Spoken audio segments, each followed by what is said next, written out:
In early 2020, as COVID-19 spread across the United States, a frightened nation tuned in to its senior medical advisor. Anthony Fauci urged people to stay at home. You don't want to put your loved ones at risk, particularly the ones who are elderly and the ones who have compromised conditions. And you've lied to this body. Some have never forgiven him. You called yourself the most famous scientist in the world. You've done more to harm science than anybody in my lifetime. Who the do you think you were for doing that? This is a man with over 50 years of really extraordinary public service, who got America through previous outbreaks and pandemics, SARS, the anthrax attacks, flu pandemics. Dr. Fauci has always been not only recognized as a stellar scientist, but he's really been the go-to guy anytime we've had a new and emerging disease. Anthony Fauci was America's top infectious diseases expert, an advisor to 7 presidents, including to Ronald Reagan, when another pandemic hit. Fauci and his team of researchers at the National Institutes of Health have studied the subtle immune reactions to the AIDS virus in 27 patients. It's an ingenious mechanism, again, that the virus uses by having this big burst of expansion.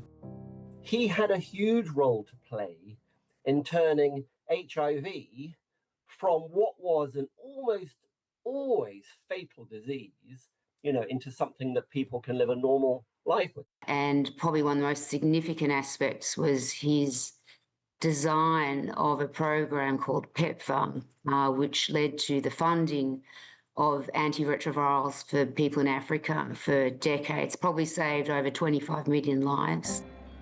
He was initially the target of protesters, angry the US was too slow to respond. Dr. Fauci went out and listened to them. He took their criticisms, he sat down with them, and he figured out ways to remove many of the barriers. And in the end, he was revered by the HIV/AIDS community. His leadership was critical to work on SARS, Zika, and Ebola. They went by the protocol, they got infected. Right now, those protocols are being changed. Yeah. And in 2020, he led the fight against COVID.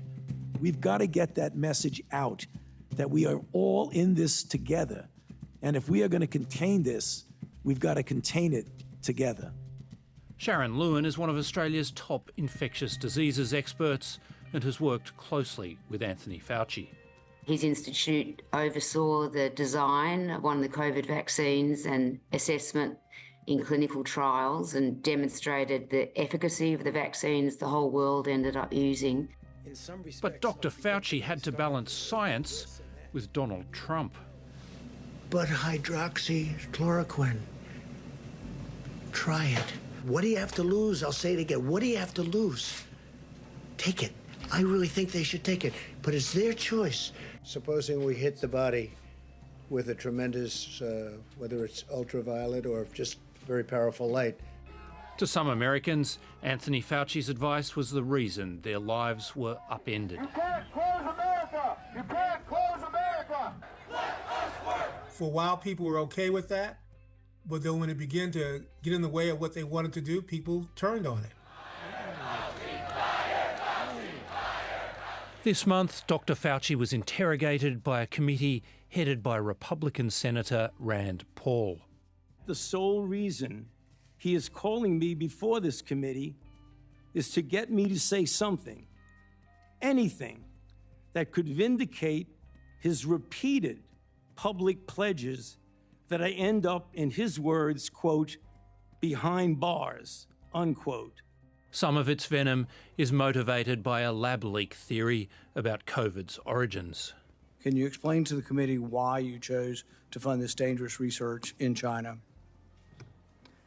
On the advice of counsel, I respectfully decline to answer based upon my rights under the Fifth Amendment of the Constitution. Defying Congress is a risky strategy. Trump advisor Steve Bannon was jailed after refusing to appear before a congressional committee investigating the January 6 riots. What we're doing is taking on the illegitimate Biden regime.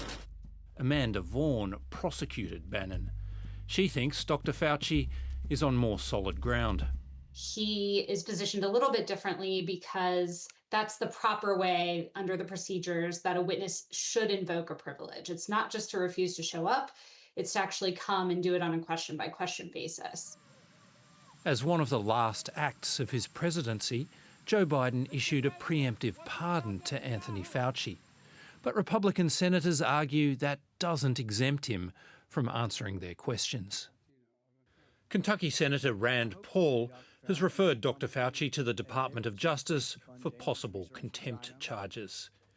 In theory, a decision to prosecute wouldn't be influenced by political motivations. It does seem like political appointees in the department are getting a lot more involved in decision-making than they would in a different time. Prosecution is possible.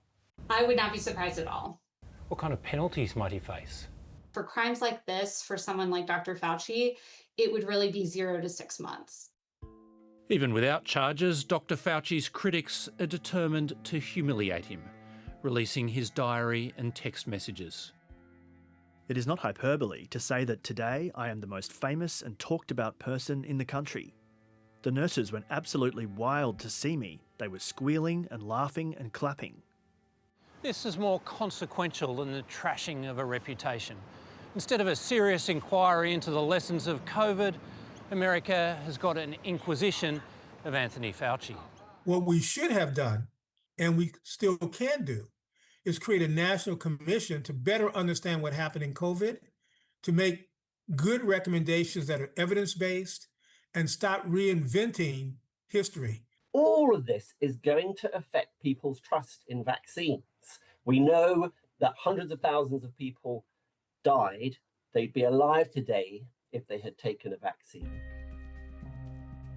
We've forgotten the trauma of COVID, say some doctors and nurses who are now posting in support of Dr Fauci, to remind America of how desperately it needed his steady hand.